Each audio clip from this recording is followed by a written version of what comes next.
picture that. Yeah, so that 91 show, just give you a quick, that was their final show. Warner Brothers commissioned this independent film company or production company to shoot it, and the stuff was lost. A couple clips turned up online, but it was lost, the film was lost, but we found it. So fingers crossed, hopefully the whole thing will be out at some point. And then they shot several of the reunion shows, and obviously multi-camera, high def, and all that stuff. So if you guys all say your prayers at night, some of that stuff should be coming out sooner, hopefully, rather than later. Business with the replacements, like everything else, moves very slowly and very difficult. But so we should probably, you can all leave right now, but we have to talk. So, so I'm going to bring up Jessica Hopper of MTV News.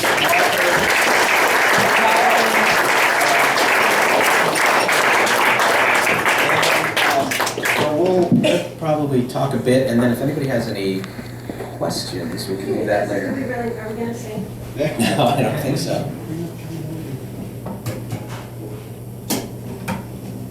Come over here. How about that? So, watching that, I was really struck by reminded of, with that footage from '91, of how kind of slippery they were as a band. Like, you can hear all these ad-libs and changes in a different way that, over at that point, what had it been, like, at least 6 or 7 years since however old that song was, the way that it had changed, and Westerberg's cadence and delivery and where it was within the beat, and I thought about just how much that was them as a band, how shape-shifting they were. How was it to make something that is the permanent record of a band that slippery, if you will? Well, that, in particular, that show was being broadcast famously by XRT, and I think the bootleg is circulated around quite a bit, and I think there might even be a semi-official version of that. But Westerberg knew that show was being broadcast live, so there's a couple songs where he just unleashes a torrent of fucks in the middle of the song. And the funny thing, and some of you have read the book, is the DJ that was introducing him, Johnny Morris of XRT, he was the one bringing him on. That's why he said, "Oh, that's enough out of you, Morris." But they had been on a few years earlier with Johnny Morris and forced him to play a Sonny Boy Williamson track that had about 8 motherfuckers and shits and fucks, and that went out over the air. So they had a kind of history. So this was their final show. They knew it. So I think Westerberg was laying in wait to sort of mess with the lyrics even more than normal on that show. As far as my part working with them and them being slippery, I got lucky and I was persistent, and I found them at a point where, when I proposed this initially, they were both a lot older, both Paul and Tommy, and I think they had been removed from the immediate aftermath of the band. The first few years where Paul was trying to maintain a commercial solo career with his first 2 Warner Brothers albums in '93 and '96, The Replacements was like a millstone around his neck. And then he kind of went away for a while and emerged as this elder statesman guy making his own records by himself in the basement. So by the time I got to him, he was that guy, and he had a kid, and his father had passed, and I think he was just much more of a reflective person, or at least it seemed that way. And Tommy had had the kind of success in terms of finding a second career with Guns N' Roses. So it had been at that point, 15 years or so since Bob had passed, and enough time from the band breaking up where I think I realize now, for their own reasons, the reasons these guys did this and agreed to do this and stuck with it when at any point they could have just blown me off, and they have done that with many other people, is I think it was something they needed to do for themselves in terms of trying to understand what this experience was, good and bad, and how much it had affected them, and in terms of the people who had died, like Bob and eventually Steve Foley, who was the drummer in that, and the situation with Slim now, his health. So it's like, I think their own mortality was sort of, sense of mortality was around them. So at a certain point in your life, you want to be like, we did this thing that we're never going to escape. I think for a while they both thought, oh, well, I'll do something that's bigger and better than the Replacements. But by the time I came along, they realized that wasn't going to be the case because the Replacements had grown so much in the absence and after the band broke up. So it was like, well, if I'm going to live with this, let me at least try and understand it. So they weren't as slippery as they may have been, or as I would have thought, for those reasons. Can you talk about what sort of artifacts you called upon to understand what was the truth of them in some ways. I mean, obviously you did, I think you said 250 interviews for them. Right. But, you know, in the book, we see them doing things like throwing their tapes over, like, into, like, Minnehaha Creek, or was it the Mississippi? Oh, this is Mississippi, yeah. Like, you know, and the things that they did to you know, even where some of their most iconic, you know, songs to us are things that, like, you know, supposedly Westward just, like, Tossed off in the studio, yeah. which was hate that kind of level of genius, but. Well, like, you know, for example, for me, a lot of this was about understanding, not necessarily deconstructing, but understanding what were myths and what were real. For example, the tape thing was a great thing. It was in '87, they were in a kind of pitched battle with Twin Tone about royalties. They weren't seeing money because they had never signed a contract, which Westberg actually technically never signed. And Twin Tone was going to put out all their material on CD at that point, and so this really pissed them off. So they were drinking. This was around the time of Pleased to Meet Me. They were drinking, big surprise, and they decided they were drinking by near the Twin Tone offices. And after a few rounds of beer, they decided, you know what? Let's go steal our tapes that these guys are putting out. So they went and did the thing where Tommy charmed the secretary working at the front, Chris and Paul sort of rummaged in the back and got all these tapes, and they ran out. And then of course Paul Stark, the Twin Tone label co-founder, came chasing out after him, white as a ghost. And then they went and ceremoniously dumped this stuff, down through the river. And as Paul said, they thought it was going to, like, sort of gently sort of go out through the water and then quietly drop. But it's 2-inch tape, so it's very heavy, so it just drops. So but at a certain point, that same day, so that's the story that everybody knows. Bill Flanagan wrote that in his famous musician cover story on them around that time, all this stuff.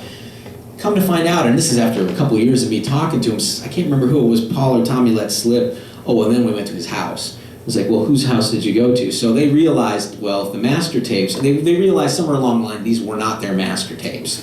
That they probably threw other people's tapes. And their own safety masters, so they got rid of that. So this isn't a kind of afternoon of increasingly drunken thing. They actually went to the CC bar and started crowing about their capers, like, we dumped these tapes. And they realized, well, those weren't really the tapes. Somehow it hit them, so they said, well, if the tapes aren't at the office, they've got to be in Paul Stark's house. So they drive to Paul Stark's house. They convinced Slim Dunlap, who was the only one who had a driver's license and could drive, to take them there. And earlier in the day, this whole thing started because they were doing a photo shoot, and Slim, for some reason, had a rifle in the back of his car that he was testing out for somebody. Anyway, there was a rifle. They put it in the photos. Rifle testing. Rifle testing. So now they're the four of them, drunk completely, are sort of driving through the very Tony streets in Golden Valley of Paul Stark's house. And so Tommy goes to knock on the door. They're going to do the same thing. They see his wife is home. And he's going to, I guess, charm her, and I guess the rest of the band is going to invade the house from the front or the back and go looking for the tapes. And she immediately realized, because Tommy is drunk and rubber-legged and reeking, that this isn't right, where the house slammed the door in his face, called the husband. And it was at that point, as Paul said, we realized this had gone from a sort of prank to potentially home invasion and armed robbery. So they sort of scuttled away. But as Tommy said, I think the point had been made. So, that's one story that I've been researching for 2 years, and I never heard that. And then somebody let slip, and I was like, wait, you went to Paul Stark's house with a gun? So it was a lot of sort of moments like that in trying to, that was the slippery stuff, where it's like these semi-iconic, well-known stories, but there was always like, oh wait, there's a little more to this, or a lot more in that case. So yeah, I think it was, for me, it was trying to get to that stuff, and that took time. It wasn't always the first or second or even third interview where that stuff sort of broke through. So, how much of the book do you think, or the process of it was, I don't want to say debunking that mythology, but finding, that shred of truth, in part because while there are other replacements books, or they were so elusive in many ways, and right. Also they were a band that existed on the other side of the digital divide, and right. Were sometimes burning and destroying the things that could prove what actually happened, right. But because they were a band that was so steeped in lore throughout their career and stoked that. Yeah.